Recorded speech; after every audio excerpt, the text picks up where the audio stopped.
ده طه وده برضه طه. بيقف طه حسين الأديب الكبير في ليلة شتوية يسمع صوت الرياح في البلكونة، لكنه مرة واحدة كده بيقول ايه الزهق ده، اما اقوم اوثق حياتي دلوقتي. بيفتكر عميد الأدب العربي نفسه ايام زمان لما كان عيل صغير بيجري جنب الترعة في مغاغة بلده في المنيا وهو بيغني وبيقول القطة المشمشية ماشية على النعنعية، وبيبتدي يفتكر ذكريات مهمة في حياته زي الأرانب اللي كان بيحسدها عشان بتعرف تعدي السياج وهو لا، ولما كان بيروح يسمع المنشدين والحكايين وهم بيحكوا له قصص غريبة زي اللي هو بيحكيها لنا دلوقتي. ما حضرش هو حفلات كايرو جاز اليومين دول، ولكن بيقطع عليه متعته اخته الاكبر منه وهي جايه تاخده عشان امه تحط له فيديوهات ياسمين عز في عينه لحد ما يتعمي. بهزر، هي الصراحه كانت بتحط له حاجه اقل ضرر، وهي السائل اللي وصفه لهم حلاق القريه، وطه ما كانش بيقدر يقول ان السائل ده بيحرقه عشان ما يبانش شكاء بكاء زي اخته. طه حسين مرضيش يعيط بمزاجه زمان، ففضل يعيط غصب عنه طول عمره.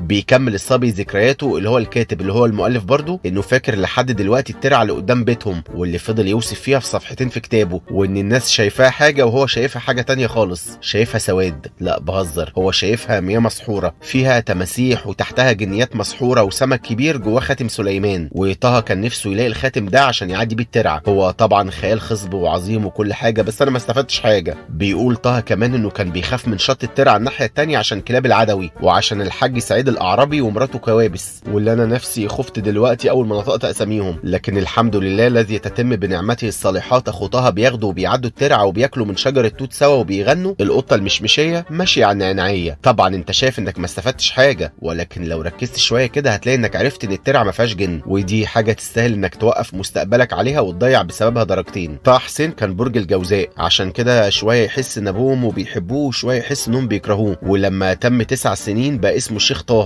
وده لانه حفظ القرآن الكريم، وده بسبب سيدنا اللي كان بيحفظه. سيدنا ايه بقى؟ طه مش بيقول لنا، يعني بيقول لنا اسم مرات جاره اللي بعد الترعه وما يقولناش اسم شيخه اللي حفظه القرآن. وفي يوم بيجيب صحابه البيت عشان يفرجهم على ابنه اللي حفظ القرآن على سبيل الفشخره يعني، وقام داخل مصحي ابنه من النوم وقال له تعالى يا طه سمعنا سورة الشعراء. فطه بيتوتر وبينساها. طب سمعنا يا طه سورة القصص. فطه بيتوتر وبينساها. فابوه بيقوم قايل طب سمعنا يا طه اي حاجه. فطه بيتوتر وبينسى كل حاجه. فابوه بيقول له قدام الناس ما تتوترش عادي، الناس دي قدرات. طب انت بتعرف تعمل ايه تاني؟ بتعرف تتف؟ فطه قال له اه. اما ابوه قال له طب ابقى تف على قبري ان فلحت، امشي يلا من هنا. بيكبر طه وبيبقى مستني يروح الازهر الشريف عشان يدرس هناك، ولكن اخوه ما بياخدوش معاه وبيتاخر سنه تانية على الازهر، وبيفضل طه قاعد في البلد يغني القطه المشمشيه ماشيه على النعنعيه. ولكن اخوه برضه جبر بخاطره وجاب له كتابين، الفيه ابن مالك ومجموع المتون، واخوه هو اللي كان بيقراهم عشان طه زمان ما كانش راضي يبقى شكاء بكاء، فبقى ما بيقدرش يقرا. اخوه كان قبل ما يرجع البلد بيعملوا له شنه ورنه، الراجل المتعلم وصل بيعملوا له مولد اخو طه حسين، وواضح قد ايه العلم فاد اخوه في حياته لدرجه ان طه حسين نفسه ما كتبش اسمه في الكتاب وبقى اسمه اخو طه حسين. جدع يا طه يا حسين. وكان اخوه بقى يقعد يديهم درس في القريه، ودايما كان يحكي لهم عن القاهره. مره انا وصديقي جوهر الصقلي في القاهره، فبيقرر طه السنه اللي بعدها يسافر يدرس مع اخوه، وبينزل طه القاهره، وبينزل طه في بيت اخوه اللي في القاهره، وبيكتشف اكتشاف مفاجئ في القاهره، وهو ان الصلاه في القريه زي الصلاه في الازهر. سبحان الله، الظهر 4 ركعات والعصر 4 ركعات والمغرب 3 والعشاء 4 والفجر 2. فقام طه حن للبلد وقعد يغني القطه المشمشيه ماشيه على النعنعيه. بيرجع طه البلد بسرعه هو واخوه عشان اخته الصغيره ماتت الله يرحمها، فبيزعل طه وبيعيط. وبعد كده اخوه التاني اللي كان هيبقى دكتور بيموت هو كمان الله يرحمه، فبيزعل طه وبيعيط. وبعد كده جد طه بيموت الله يرحمه، فبيزعل طه وبيعيط، وبيقول لاخوه اللي كان معاه في الازهر شفت اللي حصل لنا يا طه؟ فطه قال له انت بتعايرني يعني عشان انت بتشوف وانا ما بشوفش؟ فبيزعل طه وبيعيط.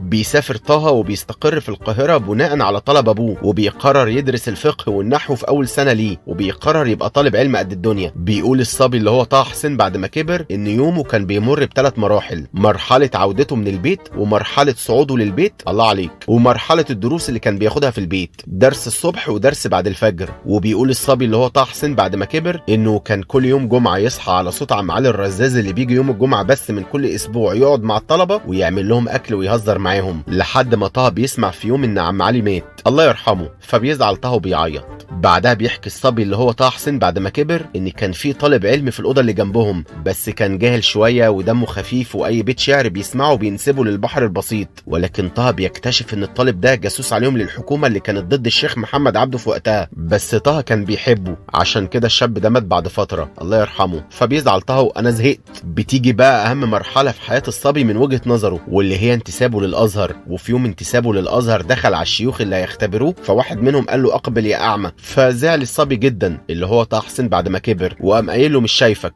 حرك شفايفك. بيقول لك مره فريد الاطرش واحد قال له يطرش، ما زعلش زي ما طه زعل لانه ما سمعوش. بينجح طه في الاختبار وبيبقى اخيرا منتسب للازهر، ولكن ظهرت له مشكله تانية، وهي ان اخوه انشغل وما بقاش فاضيله عشان يوديه الدروس، ليه حق ما يجيبش اسمه. وفي مره اخوه سابه لوحده عادي ونزل. فضل بقى طه يدبدب في الارض ويعيط، وانا مش فاهم ليه الصراحه. وساب الصبي بيته مع اخوه وراح سكن مع ابن خالته. وبقى الفجر يصحى ياخد درس، والظهر يروح المسجد يدرس في درس النحو، والعصر يقرا هو وابن خالته الكتب المختلفه، والمغرب خدت الرابع على العالم. المغرب يتقدم، المغرب يسجل.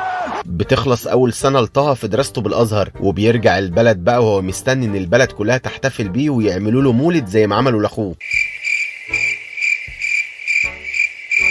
بيرجع طه لترعته المسحوره وهو بيغني وبيقول القطه المشمشيه ماشيه على النعناعيه، وبيقوم داخل لابوهم وقايل لهم طب على فكره بقى التقرب للاضرحه ده حرام. فاهل البلد بيقولوا له يا عيني يا ابني انت قريت للشيخ المضلل محمد عبده تاني. فبيزعل طه وبيعيط. وبعد الصيف ما بيخلص بيرجع الصبي للقاهره اللي هو طه حسين بعد ما كبر. وفي فصل كامل في الكتاب طه بيتكلم عن قد ايه هو وحيد، وقد ايه اخوه بيسيبه عشان يدرس مع طلبه تانيين، وقد ايه صوت الفئران والحشرات كانوا مزعجينه، وقد ايه هو كان بيعيط كل يوم لحد ما اخوه يرجع له الفجر فينام طه وهو مطمن. طه عيط في القصه 60 مره، الا المره الوحيده اللي ما حبش يبقى شكاء بكاء فيها فقام فقد بصره.